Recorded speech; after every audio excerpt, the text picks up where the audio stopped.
Last week in the Torah, we learned about the incident of the golden calf. Moses sees down below that the Jewish people have somewhat forsaken him. They believe that he is dead, and they build a golden calf and start worshiping it. And so Moses drops the commandments on his way down, goes up, gets a couple more, comes back down, and he's got to say something to them. And so he begins the very first Torah study class. And it was popular. Not as popular as my class tomorrow morning, but people were listening. And they wanted to know, what's he going to say to us? I mean, and when he's done yelling at us, what's he going to say to us?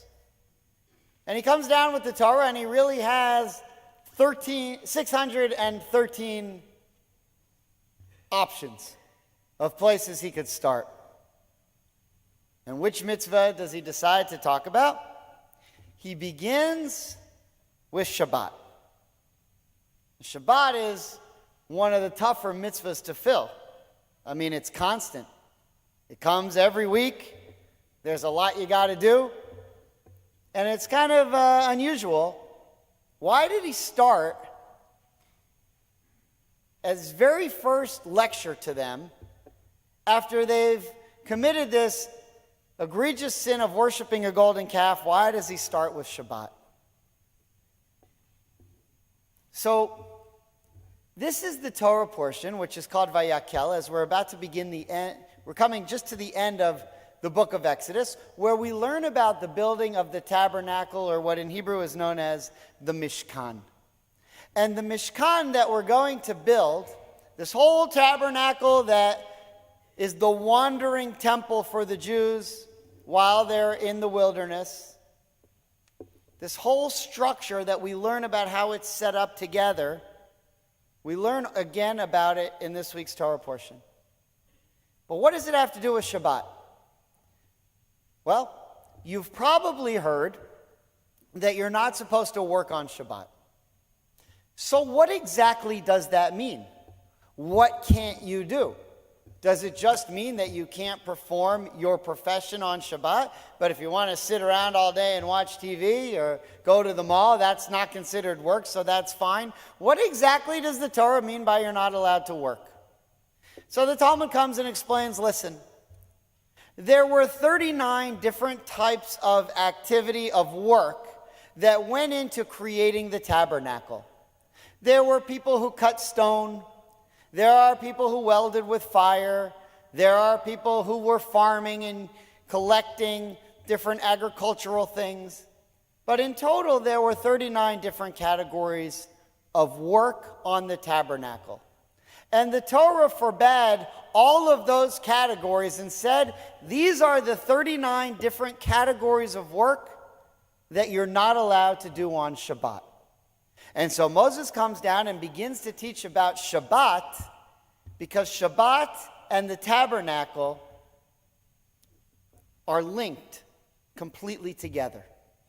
So what's the point of telling us that we're not allowed to work on Shabbat by performing these categories of work that went into the tabernacle? I mean, what after all does that have to do with Shabbat? The answer, according to the Talmud, is that during the course of the week, people were busy performing all of these different tasks. And so they would go in separate directions and do their work.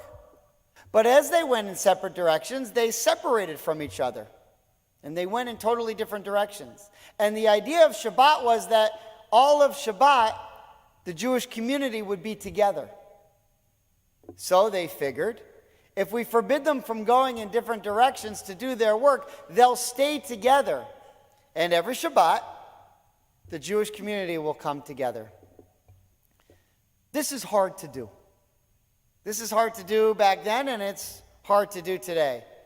According to the most recent research in the Pew Report and the Pew Study, if you ask members of any Reform or conservative congregation, and probably even Orthodox congregation, what are the things that your congregation does that are most important to you? What binds you the most to your synagogue?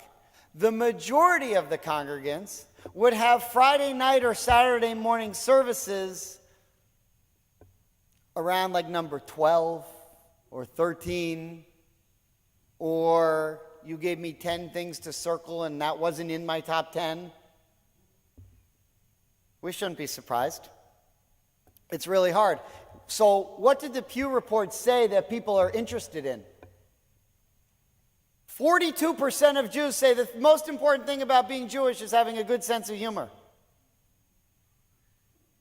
I mean, that's good for me, because I'm really funny, but I don't know that it's good for the Jewish people as a whole.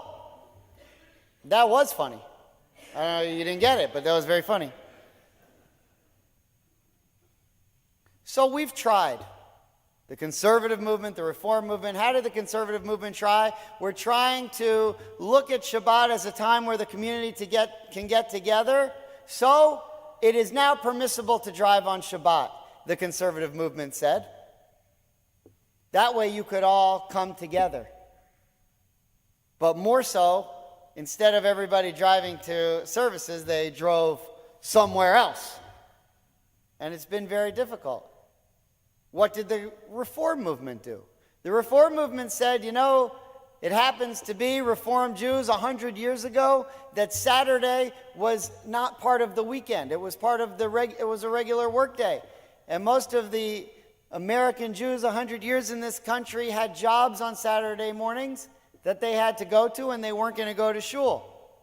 So they said, we have an idea. Do you know that Friday night also happens to be Shabbat?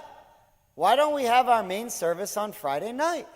Because then nobody's working late into the night and everybody could come and celebrate Shabbat. And for a long time it worked till people started working on Fridays later. Ironically, if you think about it today, more people are tired from work on Friday night than they are on Saturday morning when most people don't work. But you know why we can't switch back and have our main service from Friday night to Saturday morning? Soccer. We could never compete. We could never compete.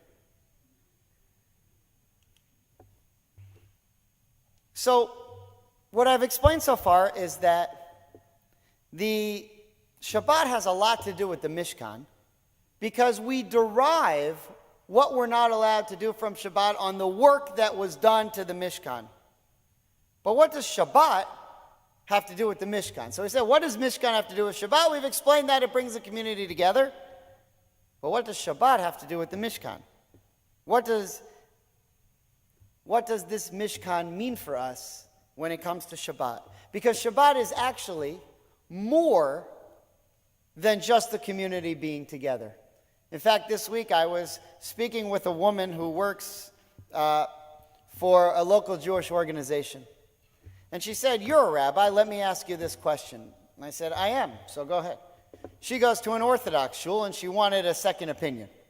So she said, "My husband's Shomer Shabbos. My husband doesn't like to even go in a car on Shabbat to visit my parents so we could have Friday night dinner with my parents, and they live too far away from us to walk, and we have little kids, and there's no way we can do it." And I say, better that we should drive so that we could all be together, but he's very concerned about this. So I told her my spiel. Better that the community should all be together, because that ultimately was the point of not working on Shabbat. And it seemed to her to make sense. But her husband's rabbi would say, better that you don't see your family than you break Shabbat by getting in a car and causing what's called a chilul Shabbat, a desecration of the Sabbath.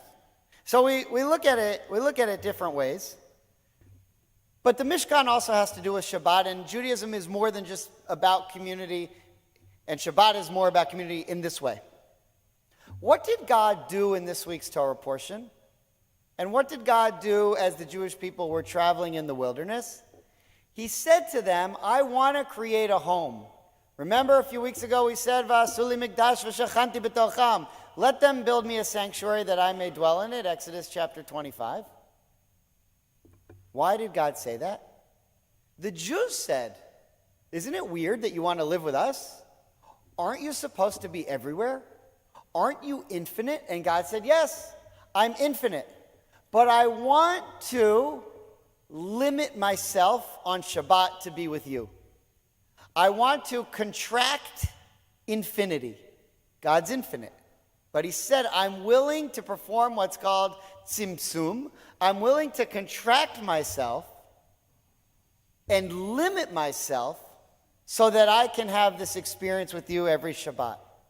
And God said back to the Jewish people when he asked them to build the Mishkan in this week's Torah portion, I would like you to contract yourselves as well, to limit what you do so that you can spend time with me on Shabbat. This, in essence, when the community is able to be together and come together, and when the community is able to go to a place that is holy and have that experience there with the divine, this is what Judaism calls holiness. So Moses came down the mountain, and he saw the Jews trying to be holy, but in the most unholy way. After all, when they built the golden calf, it's not like they were saying we're not interested in religion. They're saying, yes, we're trying to find spirituality. We are looking for you, God. We don't know where Moses is, so we're building this calf to help find you. And so Moses says, okay, I see what you're doing. I see that you're interested in spirituality, but you're going about it the wrong way. So here's an idea. The very first thing he says when he gets down the mountain, let me tell you the connection between Shabbat and the Mishkan, between Shabbat and the tabernacle.